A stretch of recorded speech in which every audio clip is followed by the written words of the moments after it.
sempre nós encontramos alguém jogando a culpa em outro. Um gestor, ele tem seu período de gestão na sua administração, faz tudo de ruim e pior, e tem seus apoiadores, aquele grupo da maldade, e vem o do bem, aquele que tem o apoio da maioria, humilde, simples. Quando esse novo gestor chega e que começa a agir, começa a produzir, começa a fazer o bem, então os apoiadores da maldade começam agora a jogar a culpa em alguém. E muitas vezes o do bem, ele é enganado e ele joga a culpa no peçonhento, no malvado. Foi o que aconteceu nesse episódio aqui no jardim entre Eva, Adão e o sagaz. Em Gênesis capítulo 3, versículo 13 ao 15, nós temos aqui um interessante episódio.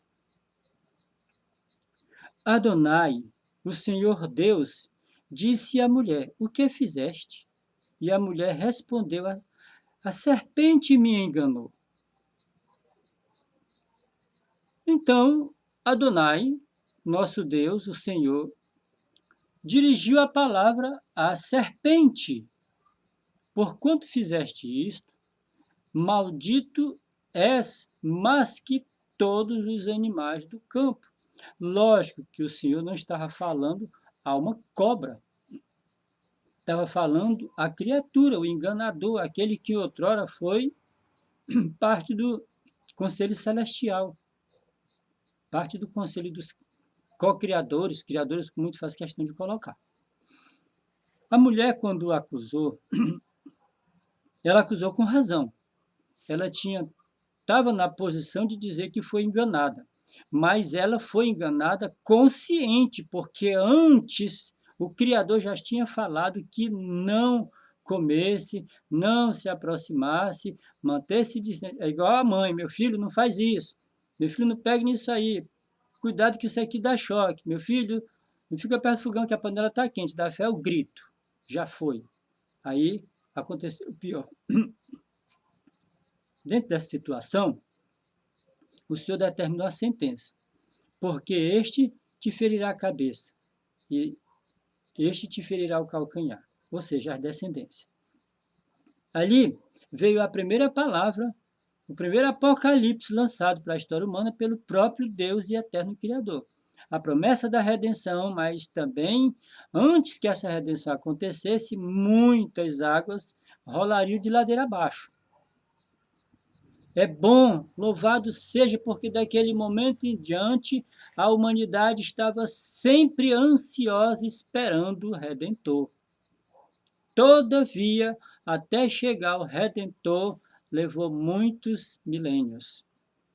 Veio o Redentor, diante de tantas desgraças, acontecimentos catastróficos, políticas mundiais destrutivas, gestores que imperavam na época apenas para proveitos próprios.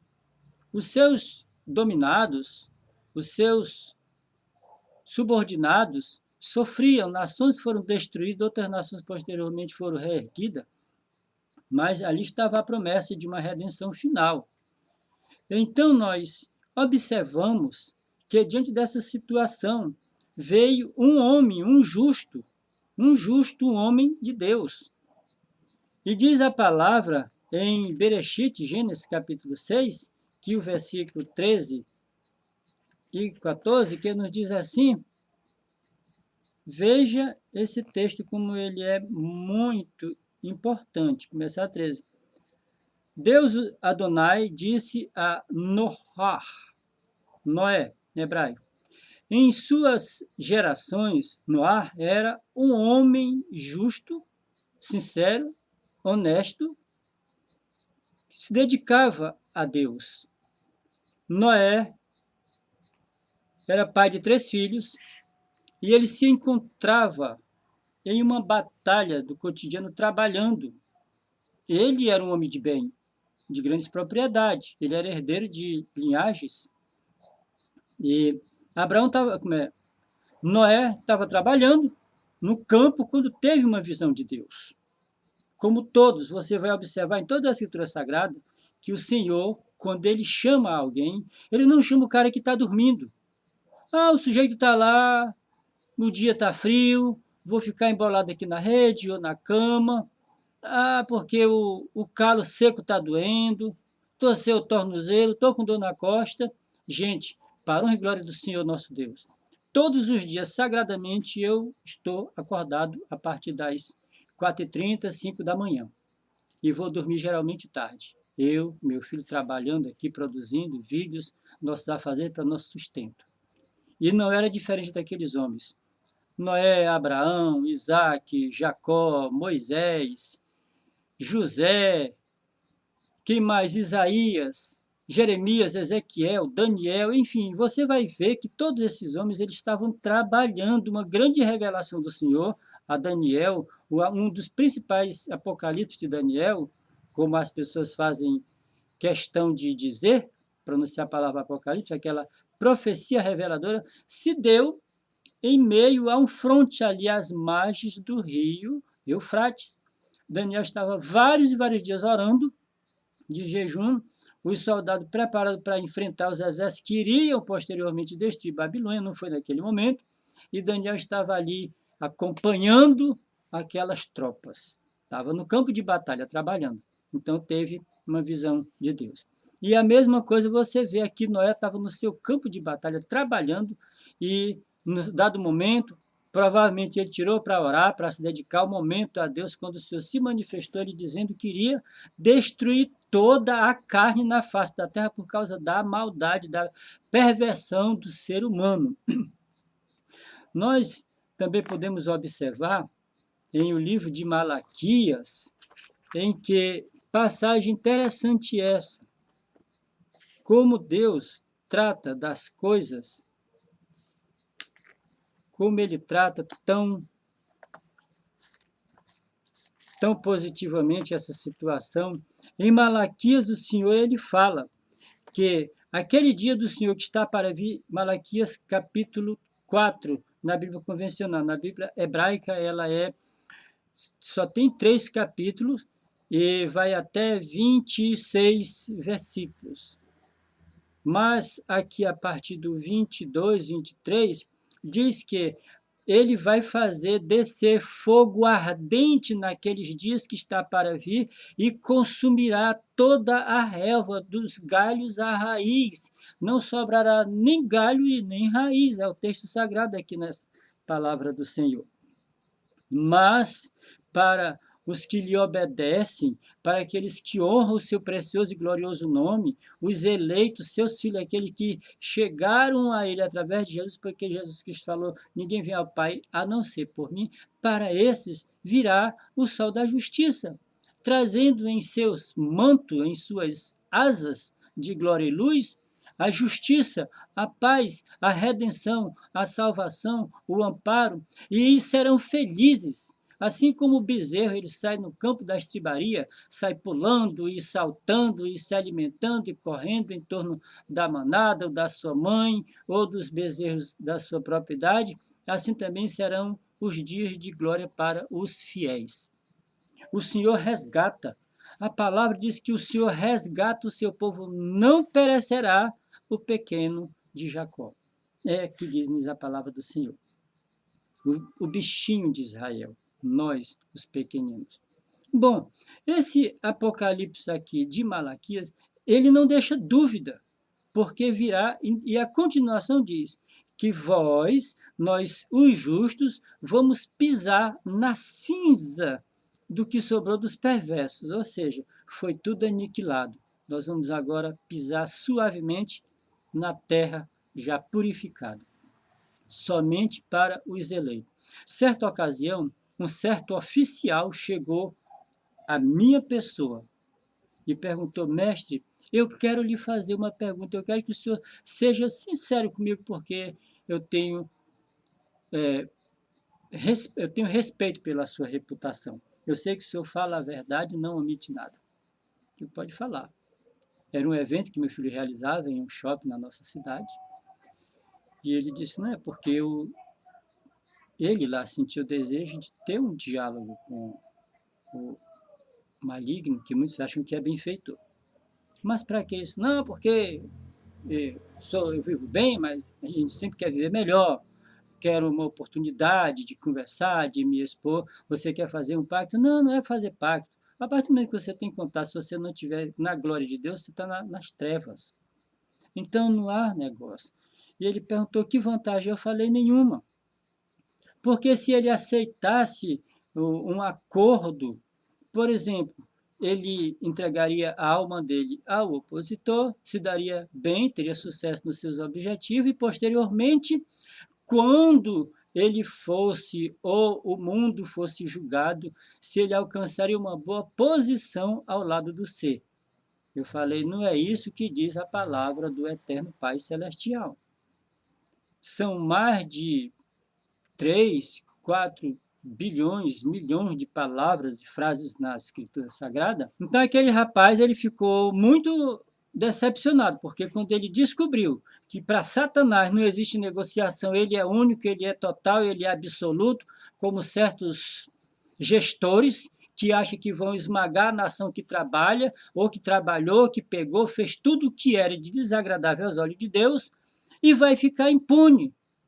Passa por uma suposta avaliação judicial, pega uma repreensão, está em liberdade, vai se dar bem. Ele não tem negócio com Satanás. Satanás ele não perdoa ninguém, porque ele sabe, diz o texto sagrado, que já está decretado, determinado a aniquilação dele, seus atos e seus seguidores. Bom, nós estamos chegando agora no livro de Mateus, que se pronuncia Matias. Esse livro relata muito bem aqui o capítulo 24, versículo 29 ao 31, que nos diz assim, Mateus, capítulo 24, 24, de 29 ao 31, que nos diz o seguinte, eu vou fazer a questão de ler o texto sagrado. Imediatamente após as dificuldades daqueles tempos, daqueles dias, olha o que diz o texto sagrado, para quem está achando que Apocalipse é só destruição. Então, o sinal do Filho do Homem aparecerá nos céus, todas as tribos da terra se lamentarão e verão o Filho do Homem vindo nas nuvens do céu com grande poder e glória. E ele enviará os seus anjos com o som de shofar, que é a trombeta, e ele reunirá todos os povos eleitos de todas as extremidades dos céus e da terra, e reinará para sempre com ele. Todos os eleitos. Não está dizendo que quem fez frente contrária a ele vai ter oportunidade, não. Ah, mas pessoas têm me interrogado das palavras que Jesus falou. Quem estiver no campo, corra para as montanhas. Quem estiver no eirado, no telhado, não desça para pegar alguma coisa em casa. Quem estiver em casa, refugie-se para o deserto ou para as montanhas. E vamos a essa análise. As pessoas trabalhavam no campo, ali na colheita, na produção de vinha, de uva, de trigo, o trabalho do campo que todo mundo sabe do que se trata. Mas a questão dos grãos, das colheitas, a era era tipo um telhado, não tinha o recurso que tem hoje, como se fosse uma laje. E ali eles usavam aquilo ali, a classe do campo, para secar os grãos. Só que tinha o chamado atalaia, que ficava ali em cima, observando ao longo da vastidão quem vinha ou quem deixava de vir. Quando ele observava alguma coisa estranha, ele dava um sinal, era o atalaia, o sinal do atalaia. Esse atalaia, ele dava o sinal, quem estava no campo já se refugiava, se escondia. Quem estava em casa já tinha uma passagem secreta, que embaixo das casas tinha um porão. Aquele porão tinha o que Jesus falou, o buraco da agulha. Não é essa agulha de costurar, não. Era uma agulha que chamava fundo de escape, que a pessoa ia sair lá em um lugar escondido e depois ele puxava uma alavanca ao entrar ali e aquilo desmoronava. Quando o inimigo ia descobrir que atrás daquela porta falsa ali tinha uma sala onde guardava os seus alimentos, e do fim daquela sala tinha aquele túnel de escape, ele não podia passar porque já estava obstruído. O atalaia, ele tinha a função de vigiar. Ele estava ali para revirar os grãos, na medida que iam secando com o calor do sol, e vigiar qualquer movimento, aproximação de algo ou pessoas suspeita ou estranhos. Ele dava o sinal e pegava ali a rota de fuga, que poderia ser uma escada, um tronco de árvore ali, uma haste de árvore para ele poder escorregar muito rapidamente, ou também podia ser uma corda, contanto que ele tivesse a possibilidade de sair dali muito rapidamente, preservando a sua vida, já tinha dado o sinal para também preservar a dos demais companheiros, amigos e parentes que estavam envolvidos naquela colheita, naquela eira, naquele lar. Então, é isso que Jesus falou. Quem estiver na eira, não entre na casa. Quem estava na casa, vá pela passagem secreta. E quem está no campo já tinha aquela trilha em que se encontraria lá no lugar seguro. Foi isso que Jesus falou. E vindo para Apocalipse, o capítulo, capítulo 1 e o versículo 17 e 18, que nos diz o seguinte. Olha o que nos diz o sagrado texto, em que, quando aqueles dias estiverem para... Quando eu vi, caí aos pés como morto. Ele colocou a sua mão direita sobre mim e disse: não tenhas medo, eu sou o primeiro e o último, o vivente. Estive morto, mas agora, veja, estou vivo para todo sempre e tenho as chaves da morte e do inferno. E tenho as chaves da morte e do Sheol. O poder total e absoluto. A palavra Apocalipse, na linguagem convencional, fala-se de revelação. Mas a palavra originalmente, ela tem o sentido de alento, de acolher, de garantir, de segurar. É revelação, sim, mas não é revelação de destruição, como estão transformando a palavra de Deus. Apocalipse não é destruição, Apocalipse é vida, Apocalipse é resgate, Apocalipse é amparo. O final dos tempos ruins, novos tempos virão. E em Apocalipse capítulo 20, o versículo 11 a 15, que nos diz o seguinte: depois eu vi um grande trono branco, aquele que estava assentado, a terra e o céu fugiram de sua presença, e não se achou lugar para ele. Vi também os mortos, grandes e pequenos, diante do trono, e foram abertos livros, e outro livro foi aberto, que é o livro da vida. Os mortos foram julgados com base no que estava escrito, ou seja, há um relatório de tudo que se faz aqui na vida terrena. Foram julgados segundo as suas obras, o que tinham feito em seus atos. O mar entregou os mortos, a terra entregou os mortos, e o próprio Sheol, o inferno, entregou os mortos que nele havia. E todos foram julgados segundo o que estava escrito naquele livro a respeito deles. Então, a morte, o inferno e Satanás, todos foram reunidos, foram lançados dentro do lago de fogo de enxofre que arde eternamente, que esta é a segunda morte. E aqueles que não foram encontrados no livro foram lançados também. Mas aos eleitos ouviu-se uma linda voz que dizia assim: então ouvi no céu um novo clamor que dizia: então eu ouvi no céu um novo clamor, uma nova expressão, uma aclamação dizendo: eis aqui um novo céu e uma nova terra, pois o antigo céu e a antiga terra já não existe mais, passaram, o mar já não estava mais ali.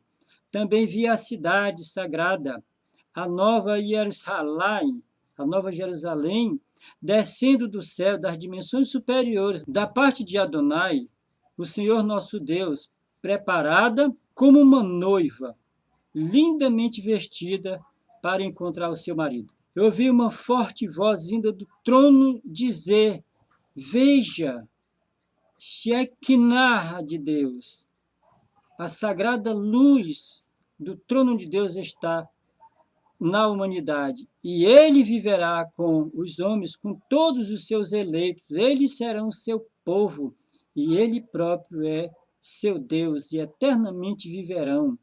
Ele não permitirá mais lágrima, nem dor, nem pranto, não haverá mais morte, nem tristeza, nem choro, nem dor alguma, porque a antiga ordem acabou. Glorificado seja Deus. O que eu vou falar de Apocalipse? É só vida.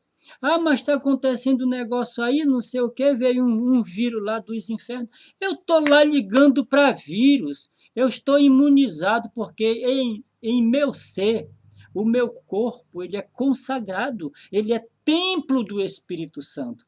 Você acha que o meu Pai Celestial, o meu corpo habitar da sua unidade sagradíssima, da sua glória eterna, da sua essência celestial, vai permitir uma imundície qualquer entrar no meu corpo? Eu ando por todos os lugares despreocupado. É exigido, bota máscara, bota não sei o que, eu coloco.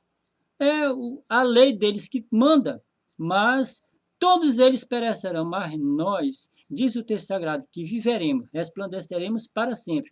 E sairemos e saltaremos de alegria, será festividade. E uma certa ocasião me despedia de uma pessoa, e aquela pessoa disse: fique na paz do Senhor Jesus, eu vou para cá, mas se nós nos encontrarmos aqui, nos encontraremos no céu. Eu falei: não sei, talvez nós possamos nos encontrar ou não. E aquela pessoa começou a ficar triste: mas por quê? O senhor acha que eu não vou ser salvo? Você vai, você já é um salvo, sim. Mas veja, trata-se de um reino. Você mora nessa cidade. Você conhece todas as pessoas dessa cidade? Não, não conheço. Você conhece do estado? Não conheço. Conhece do país? Não conheço. Você não conhece nem do seu bairro. Agora imagina um reino de bilhões, trilhões, quatrilhões de seres viventes glorificando ao seu Criador. É o universo, é a eternidade. É tanta coisa para se viver que, sei lá, eu vou receber uma missão lá para a dimensão de Júpiter, de Mercúrio, de, sei lá, esses mundos elevados. E o fulano vai receber o contrário, para outra extremidade da minha galáxia, ou de uma outra galáxia. Como é que eu vou dizer? O pessoal está com essa ideia de chegar lá, todo mundo ali, reunido, bonitinho, comendo e bebendo, dormindo, assistindo as coisas. Não é assim. É um reino, é o reino eterno de glória e divindade celestial para todo sempre. Meus irmãos e amigos, é a glória de Deus. A glória do Senhor permanecerá e prevalecerá sobre tudo e sobre todos. Ele, o Pai Celestial, é o Eterno, é o Criador. Ele é a mente sublime que planejou, idealizou, criou e mantém e redimirá para sempre para a sua glória. Você acha que ele, na sua primordial sabedoria, ia cometer erro? De maneira nenhuma. Não vai entrar marca de demônio nenhuma nos seus eleitos. Não. E a palavra do Senhor disse assim: naqueles dias, na angústia final, nenhum dos eleitos perecerá, porque ele virá e tomará para si para todo sempre. Amém.